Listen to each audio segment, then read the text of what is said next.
Hello everyone, welcome back to EuroHub and welcome to the new series of lectures in gate concept, and we will start by flight mechanics.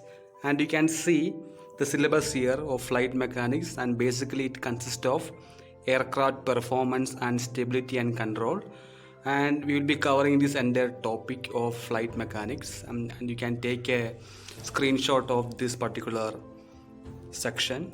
Okay, I'm not going to read out everything, it will be very boring for you. Okay, so we will start by atmosphere.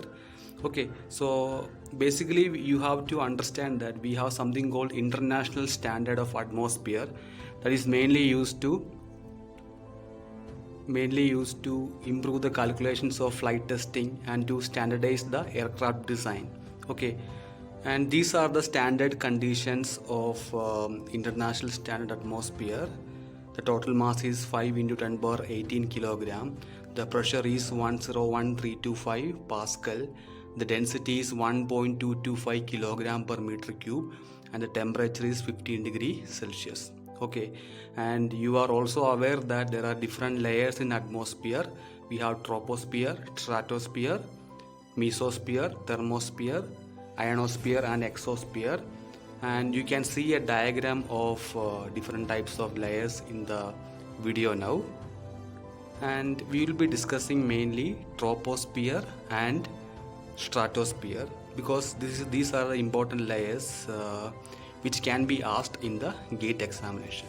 Okay, because the aircraft is operating within the atmosphere. Okay, we will be operating maximum at a altitude of 20 kilometers. Okay, beyond 20 kilometers we have special type of aircraft like XR-71 Blackbird and all, but most of the commercial aircraft will be operating at a maximum height of 20 kilometers. Okay, in the case of troposphere the height is up to 11 kilometer, and in this particular layer of atmosphere the temperature is decreasing, and the temperature decreasing rate is 6.5 degree Kelvin per kilometer or 0.0665 degree per meter.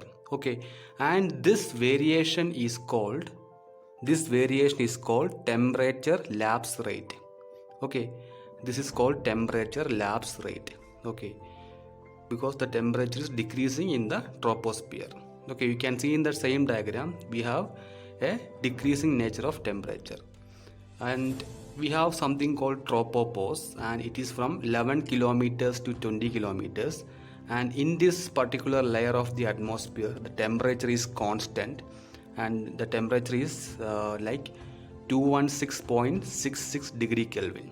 Okay, the temperatures remained constant from 11 kilometer to 20 kilometer at a particular value of 216.66 degree Kelvin, but there will be changes in pressure as well as the density, because the values of pressure as well as density is changing throughout the atmosphere. Okay, if the temperature is constant, it doesn't mean that the value of pressure and density is also a constant.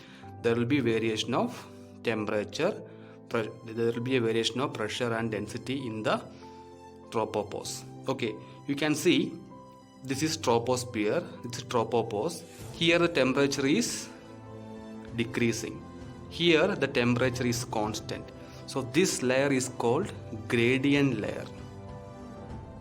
That is, the temperature is decreasing or the temperature is varying.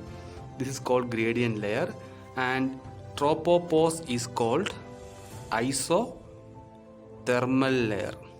Isothermal layer. Okay, that is, the temperature is constant. Okay, then we have something called stratosphere.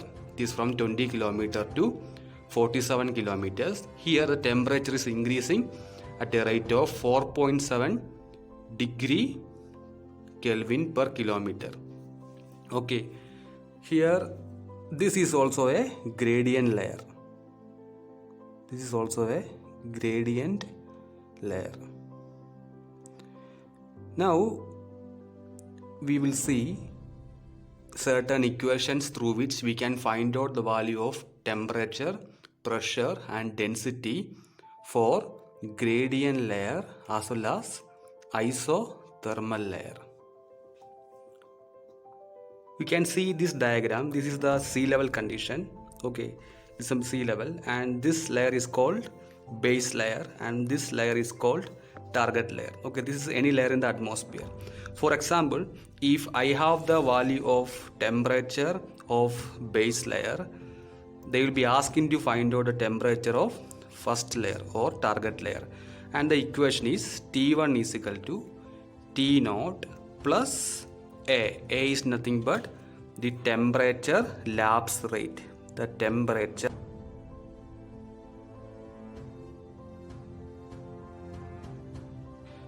lapse rate H1 minus H0. This is the respective height of target layer and base layer from the sea level.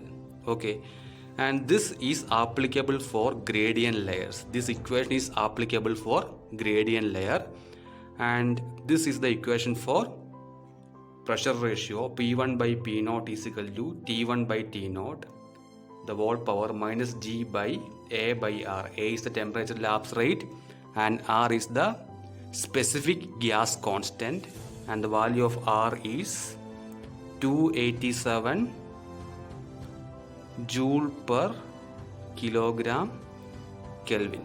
Okay, similarly, rho 1 by rho naught is equal to T1 by T naught minus G by A R minus 1. Okay, this is for gradient layers. And we have something called isothermal layer, and you have to understand there will be changes in pressure and density. P1 by P naught, that's the equation to find out the pressure ratio and density ratios are same for isothermal layer, that is E power minus G by RT H1 minus H naught. Okay, where 0 is the base layer, 1 is a target layer. Okay, and this is about this lecture, and there will be a separate playlist called GATE Aerospace Solution. In that you can find out the previous year GATE questions. Okay, that will be, you can see in the video now, and also in the next lecture we will deal with different types of altitude. Thank you for listening. Take care.